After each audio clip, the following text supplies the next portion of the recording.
Hey, Steve Mananda here doing the Junkyard Crawl at Bernardston Auto Wrecking in Bernardston, Massachusetts with a 1985 Ford Mustang GT. Now, we got to remember that in the 1980s, the world was going front-wheel drive, 4 cylinders, and V6s were getting to be the rule, but pony cars were still alive. And I dare say that the Mustang GT with its 5-liter engine and 5-speed manual transmission is the car that kept America power shifting. And without the Mustang Fox of 1979 onward, we would not have modern Mustangs. These are definitely very important bricks in the chimney that bring us to where we are now with Coyotes and Voodoos and GT500s all born again. But this again, in 1985, very special year. This is the final year for carburation in a Mustang on the HO V8. Fuel injection would arrive in 1986, and for many people, including myself, when that Holley 4-barrel went away, I says, oh, here comes the computer in 86. Oh no, who knew? It was just the beginning of performance. But with that said, the 85 roller cam 5-speed made 210 horsepower as a very special engine. We'll get into that in a second. Now keep in mind, in 1985, a total of 156,514 Mustangs were made. Of them, 38,879 were GT hatchbacks like this. Now keep in mind too, the GT was not available as a notch, strictly a hatchback, or a convertible another year or two later on. But with that said, 85 was the first year for the Mustang LX, which could be had with the 302 HO motor.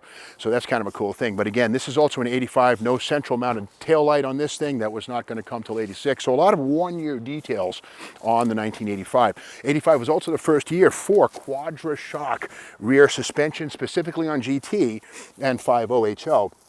And what the quadra-shock is, a traditional vertical shock absorber here, but additionally transverse mount shocks here that would tame axle hop. New for 85, 84 and earlier, there's a little slapper bar that was attached to the lower control arm. But this quadra-shock stuff here went all the way through the end of Fox Mustang production, seen first in 85. And this rear axle is gone, and it's nothing to be missed, because 85 was the final year for the little 7.5-inch rear axle. 86 brought the 8.8. So again, that rear axle, who cares? Anyway, inside this one, we see something very important. A clutch pedal. That clutch pedal down there, somebody's added a little grip on that, but when you see a clutch pedal in a GT, you're looking at the 210 horsepower HO, which in 85 got a roller cam, stainless steel tubing exhaust headers, a full-length dual exhaust system, and 210 horsepower, a full 35 horsepower more than 1984.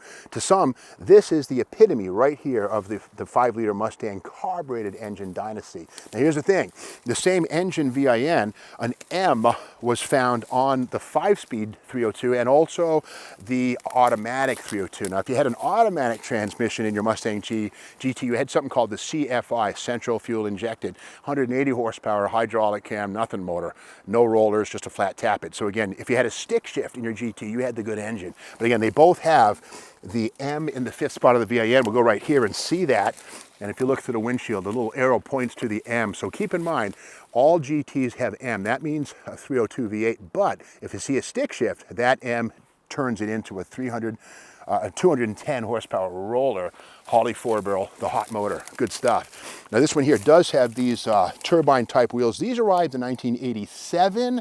This car would have had first year 10-hole GT wheels, 15x6. So these wheels, they bolt right on. But notice the 4-lug pattern. Unfortunately, unlike the Mustang SVO, which was also new around this point in time, which had 5-lug wheels, 4-wheel disc brakes, for whatever reasons, Ford never saw fit to give the Mustang GT or the LX 5-lug wheels, always the 4-bolt stuff, which to me always remind me of the Pinto and the humble origins of the Mustang and Mustang 2, the Fox, of course, 4-lug wheels, Fairmonts, Zephyrs, that sort of thing. But with that said, if you can ignore the 4-lug wheels, these are V8 supercars. Now under the hood of this one, we do see signs of the clutch pedal. This, of course, is a manual transmission car. Of course, power, disc brakes up front, drums in the back. Aluminum master cylinder, something kind of new in 85, and that would help to reduce overall mass. And here is the electronic ignition control module right there. And again, these had electronic ignition, but still had a Holley 4-barrel on top of an aluminum intake manifold. And to many people, the last gasp for carbureted V8 performance. But again, bring on the HO fuel-injected motor. Those things made torque, 300 foot-pounds, and really brought the 5-liter Mustang into the popular age. Now in 1985, Mustang wasn't the only hot Ford. Here we have an 85 Ford brochure. And yeah, the Thunderbird was a big deal, the Turbo Coupe was a big deal, but let's not forget something called the LTD-LX, that car on the top left. Now what that had was 180 horsepower 302, the central fuel injected engine with automatic. But again, it was a step up from a lesser LTD. That was basically a Fox platform. But again, the LTD-LX only made for a couple of years. Kind of cool. You go always tell one of these things because when you see the exhaust pipes on the back, two pipes coming out next to each other. And we have it right here, LTD-LX. It says high output fuel injected 5-liter engine. But keep in mind, it's the 180 horsepower job, not the 210 found in the GT with the stick. But going further, here's Mustang. There it is right there. And Mustang GT, it says GT delivers outstanding all-around performance with its 5-liter HO-V8 and 5-speed shift.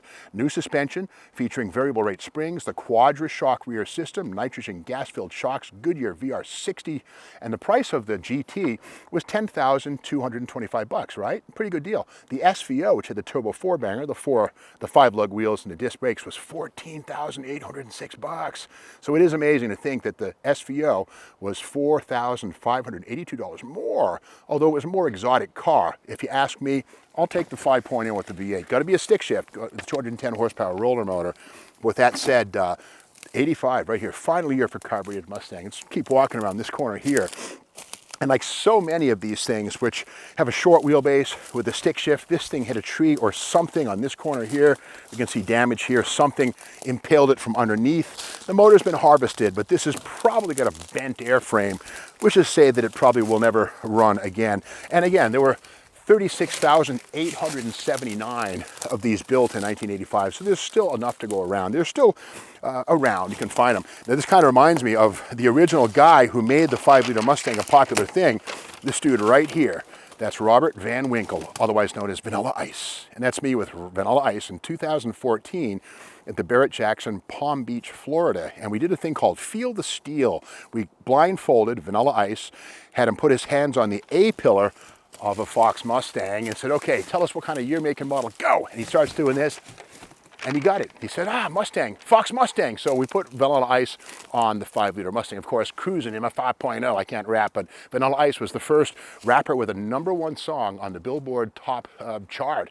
First rap song on Billboard Top 100. So, you know, basically opened a door to rap music all the way around. But again, that 5.0 reference in Vanilla Ice's song was a cool thing. And of course, if you're an Under Pressure David Bowie, Brian May fan, you'll recognize that song as well. And of course, Under Pressure, the Vanilla Ice hit, was a blatant borrowing of Under Pressure, which of course resulted in a lawsuit and the opening of the sampling controversy, where if you sample money, you pay for it. It's crazy to think that Vanilla Ice and the folks didn't think that by borrowing the Under Pressure romp in the middle of that thing, that they wouldn't have to pay Queen. Well, they did. But anyway, the 5-liter Mustang is a big part of American culture, in part because of that song and because of Vanilla Ice. But with that said, 85 final year for a 4-barrel carburetor. 86 would bring on the injected roller 5-liter, 225 horsepower, 300 foot-pounds of torque, and really would send America power shifting right into the late 1990s. So that's the story of how the Fox Mustang grew from strength to strength after it went its way through year to year. But if you like this video, be sure to subscribe to the SteamX YouTube channel. Give this video a thumbs up, share it with your friends, and by all means, hit the bell so you're aware of the next video which comes out tomorrow.